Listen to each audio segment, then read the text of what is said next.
You're standing in the checkout line. The card gets declined. You know exactly why. You checked your balance this morning. You knew it was close. And yet you still tried to buy it anyway.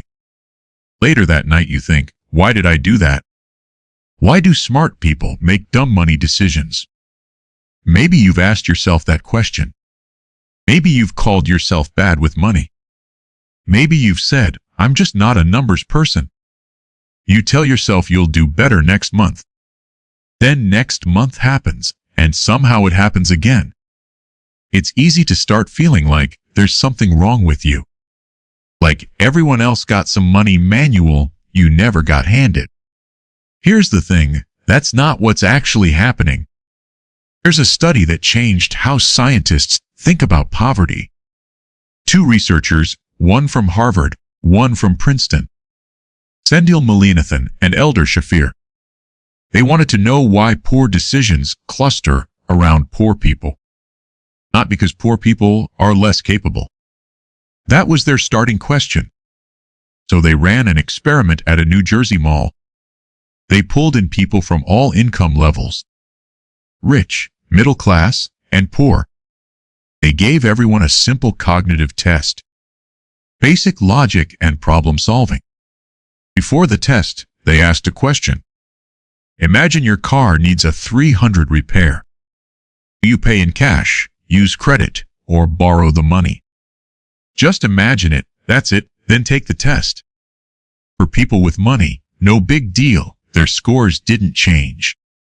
But for people without much money, something strange happened. Their scores dropped, and not a little. The equivalent of about 13 IQ points. That's the same drop you'd see after a full night without sleep. Same brain, same person, same intelligence.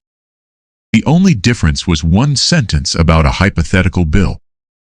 Let that sink in for a second.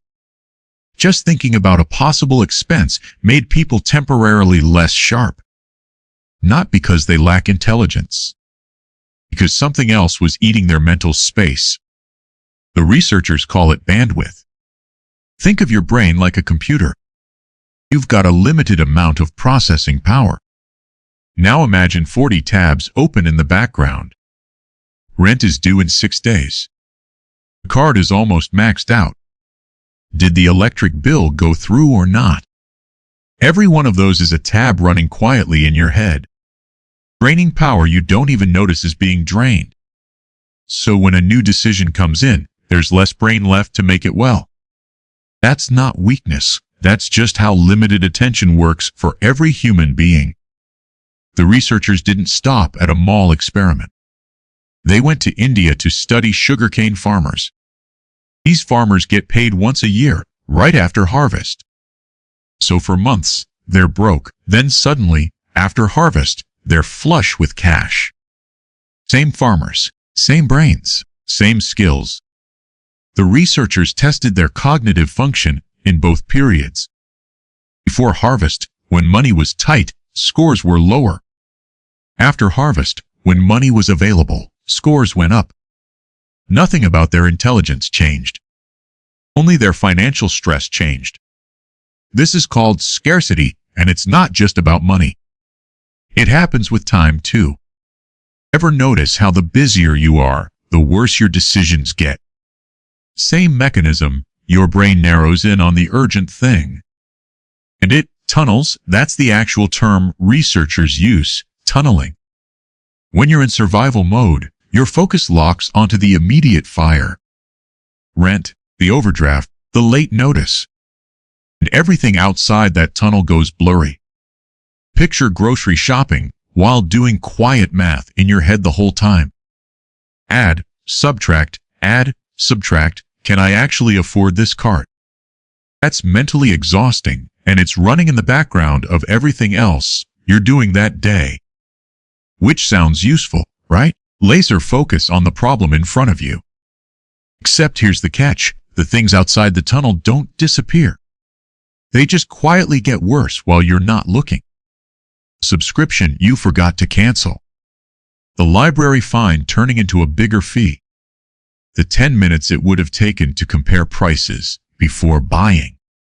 None of that gets attention because your brain is fully occupied. And this is where the real trap kicks in. Because being broke starts costing you extra money. Researchers have a name for this, the poverty tax. Not a tax the government charges. A tax reality quietly charges people who are financially stretched. Late fees because you didn't have bandwidth left to track the due date. Overdraft charges because checking the account felt too stressful to do daily. Buying the small, expensive version of something because you can't afford the big, cheaper one up front. 860 tire instead of a 400 set 4 times over. None of these are bad math skills. They're bandwidth running on empty. And here's something that makes this even worse. A lot of industries know this pattern exists.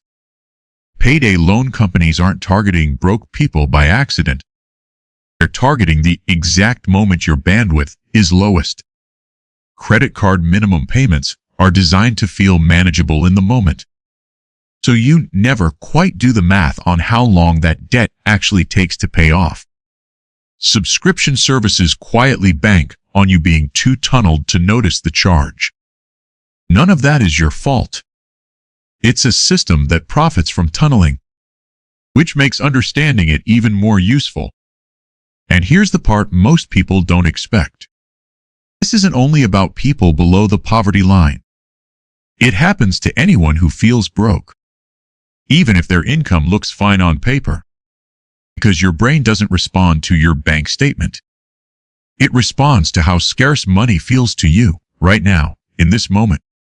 Someone making 6 figures with high fixed expenses can feel this exact same tunnel. Someone with debt piling up regardless of income can feel it too. The scarcity mindset doesn't check your paycheck first. It just needs the feeling of not enough. And it's not just about spending money either. This same tunnel shows up in your career. Ever stayed in a job you hated because leaving felt too risky right now? That's tunneling. Ever said yes to extra hours you didn't want just because you needed the money this month? That's tunneling too. Ever avoided asking for a raise because the conversation itself felt like one more thing you didn't have room for? Same mechanism, different context. When your brain is in survival mode, it optimizes for right now, not for the next 5 years.